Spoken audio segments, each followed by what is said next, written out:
So we all know that the MAGA movement is aggressively pro-Putin and anti-Ukraine. So what you're about to see is a masterful takedown of the actual talking points they use to justify that dangerous position. In this video, this Cambridge professor uses undeniable facts to completely corner Charlie Kirk on his Ukraine narrative, and it sends Kirk spiraling into a rant of pure misinformation. If you're ready to see Kirk's entire foreign policy worldview get dismantled, show your support by hitting the like and subscribe buttons, and don't forget to ring that notification bell so you never miss a video. Now let's watch this together and then I'll give my 2 cents at the end. Thank you. A very, very short question. Israel versus Hamas, good guy versus bad guy. Russia versus Ukraine. Who's the good guy and who's the bad guy? Both are bad, one is worse. Which way round? Russia is worse than Ukraine. Okay, so why haven't we pursued that? What do you mean?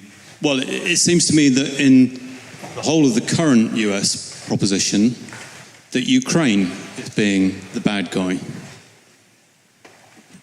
In what way? We funded Ukraine upwards to $200 billion. Absolutely, but... We just signed a mineral deal with Ukraine, not Russia.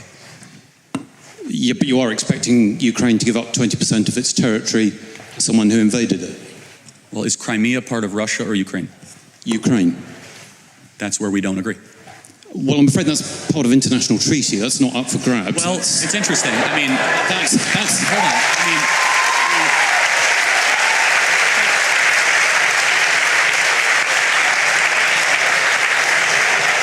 even Zelensky has said he's willing to give up Ukraine. No. America signed the agreement that gave Ukraine Crimea.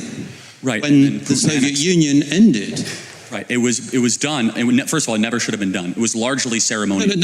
But however, it was annexed under Obama. Yes, and it was a mistake. And it should be given back to Russia as a sign of good gesture to end this conflict. Okay. But who's currently controlling Crimea? Where was the Russian Navy headquartered in World War II? Where was the end of World War II signed? This is very important. I'm not doubting that. I'm just saying that if we're being logical on what has happened, that you are now arguing against that flow.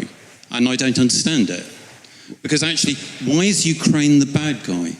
No, I said they're bad. They're not the bad guy. Yeah, well, you said they were both bad, but one was more bad. Correct, yes. So why is Ukraine bad? Well, there's a lot wrong with Ukraine. First of all, they're not a democracy. Zelensky refuses to hold an election. Well, no, he can't hold an election. Oh, wait, did Churchill hold an election during the war? Because under his constitution... Hold on, Lincoln held an election during the war. That's not true. He can call an election. He can call a snap election. He's full dictator of the country. No. Because he knows that the people of Ukraine would kick him out immediately because he's deeply unpopular. In fact, if he wanted to show a statement to the world, he would call an election and win by 80% and say, see, I'm super popular. So that's number one. I have a problem with that. I have a problem with a person being propped up as a government we're sending $200 billion to that refuses even to face his voters. Okay, I can't agree with you factually on that at all. Okay. I mean, constitutionally, Ukraine is not able to hold an election because it's under military law at the moment, and that's just a matter of fact. Again, he can, as a prime minister or president, he can do whatever he wants. He can't.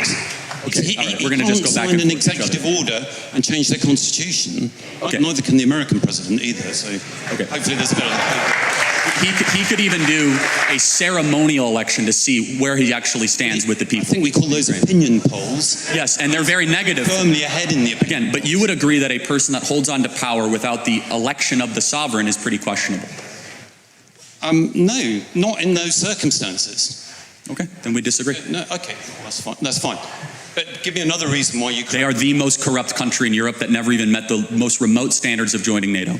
Do not know where a lot of this money is going. I don't disagree that there is a problem with corruption, but the most corrupt country in Europe, are you sure about that? I'd have to think, I'd have to double or triple think about that, but they're very corrupt.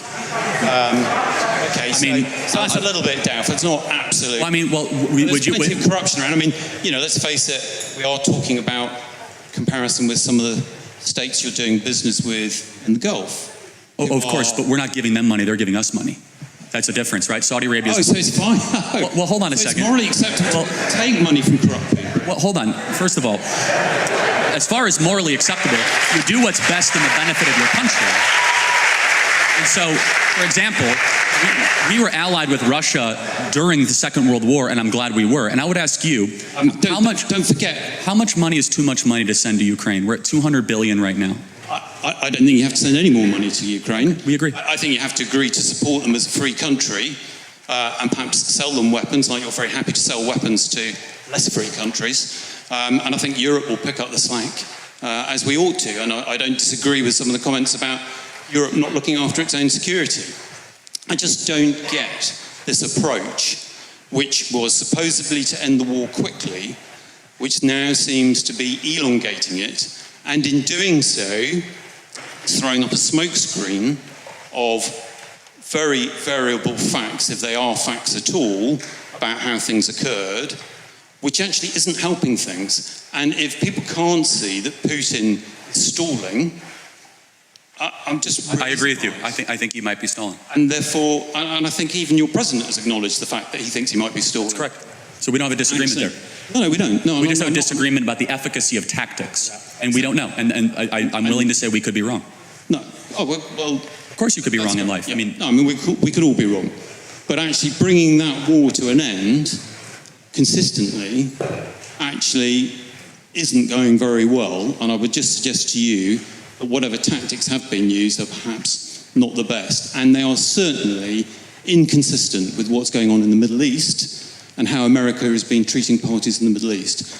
But I've had enough of your time. Fair. No, that's a fair contention. Thank you very much. Thank you very much indeed. Thank you. Now, unlike many other Charlie Kirk style debates, this was quite friendly, but what you still saw there is what happens when a professional culture warrior runs into an actual expert. The professor just executed a perfect surgical takedown. Let's break down what just happened. The professor asked a brilliant, simple question about the hypocrisy of Kirk's stance on Ukraine. And Kirk's response was a complete meltdown of his entire pro-Putin talking points. That Zelensky is a dictator, that Crimea should be given back to Russia, that Ukraine is the most corrupt country in Europe. These are not arguments, they are pieces of pro-Kremlin propaganda.